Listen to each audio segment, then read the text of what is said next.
Hi all welcome to football arena. ഇന്നലെ ലാലിഗയിൽ നടന്ന മത്സരത്തിൽ കരുത്തരായ അത്ലറ്റിക്കോ മാഡ്രിഡിന് സമനില ഏറ്റുവാങ്ങേണ്ടി വന്നിരുന്നു.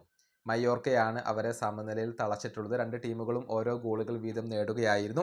അതായത് മത്സരത്തിന്റെ 14ാമത്തെ മിനിറ്റിൽ അത്ലറ്റിക്കോക്ക് അനുകൂലമായിക്കൊണ്ട് ഒരു പെനാൽറ്റി ലഭിച്ചു. പക്ഷേ അർജന്റീൻ സൂപ്പർ താരമായ ഹൂലിയൻ ആൽവരസ് അത് നഷ്ടപ്പെടുത്തുകയായിരുന്നു.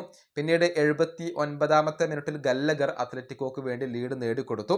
പക്ഷേ 85ാമത്തെ മിനിറ്റിൽ മുറുക്കി ഒരു ഗോൾ നേടുകയായിരുന്നു. അങ്ങനെയാണ് ഈ മത്സരം സമനിലയിൽ കലാശിച്ചിട്ടുള്ളത്. മത്സരത്തിന്റെ 63ാമത്തെ മിനിറ്റിൽ ഹൂലിയൻ ആൽവരസിനെ അവരുടെ പരിശീലകനായ ഡിയേഗോ സിമിയോണി പിൻവലിച്ചിരുന്നു. എന്നിട്ട് അലക്സാണ്ടർ സൊർലോത്തിനെ ഇറക്കി. എന്നാൽ 72ാമത്തെ മിനിറ്റിൽ സൊർലോത്ത് റെഡ് കാർഡ് കണ്ട് പുറത്തു പോയത് അത്ലറ്റിക്കോക്ക് തിരിച്ചടിയായി എന്നുള്ളതാണ്. ഹൂലിയൻ ആൽവരസിനെ ഇപ്പോൾ ഡിയേഗോ സിമിയോണി സ്ഥിരമായി കൊണ്ട് സബ്സ്റ്റിറ്റ്യൂട്ട് ചെയ്യുന്നുണ്ട്.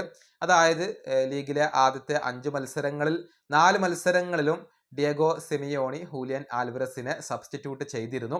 ഇത് ഈ ഒരു അർജന്റീൻ സൂപ്പർ താരത്തിന് പിടിച്ചിരുന്നില്ല.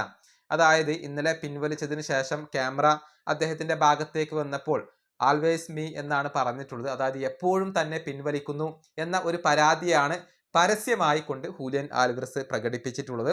ഡിയേഗോ സിമിയോണിയുടെ തീരുമാനങ്ങളോട് ഹൂലിയൻ ആൽവരസിന് കടുത്ത എതിർപ്പുണ്ട് എന്നുള്ളത് ഇതിൽ നിന്നും വളരെ വ്യക്തമായി. പ്രസ് കോൺഫറൻസിൽ ഇതേക്കുറിച്ച് സിമിയോണിയോട് ചോദിക്കുകയും ചെയ്തു. അതിന് സിമിയോണി മറുപടി നൽകിയിട്ടുണ്ട്. അതിങ്ങനെയാണ്: ഞങ്ങളുടെ ഏറ്റവും മികച്ച അറ്റാക്കിംഗ് പ്ലെയർ ആണ് ഹൂലിയൻ ആൽവരസ്. അദ്ദേഹത്തെ ഏറ്റവും മികച്ച നിലയിൽ ഞങ്ങൾക്ക് വേണം.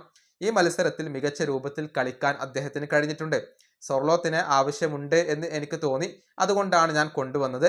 എല്ലാവരും കളിക്കാൻ ആഗ്രഹിക്കുന്നവരാണ്. ഇതാണ് ഡിയേഗോ സിമിയോണി ഇപ്പോൾ ഈ വിഷയത്തിൽ തൻ്റെ പ്രതികരണമായി കൊണ്ട് രേഖപ്പെടുത്തിയിട്ടുള്ളത്.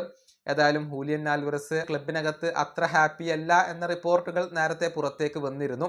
അടുത്ത സമ്മറിൽ ക്ലബ്ബ് വിടാൻ അദ്ദേഹം ആഗ്രഹിക്കുന്നുണ്ട് എന്നത് നേരത്തെ ചില റിപ്പോർട്ടുകൾ ചൂണ്ടിക്കാണിച്ചിരുന്നു. FC ബാഴ്സലോണ സ്വന്തമാക്കാൻ വളരെയധികം ആഗ്രഹിക്കുന്ന ഒരു താരമാണ് ഈ അർജന്റീൻ സൂപ്പർ താരം. ഈ വീഡിയോയുടെ അവസാനിപ്പിക്കുന്നു. അടുത്തൊരു വീണ്ടും കാണാം.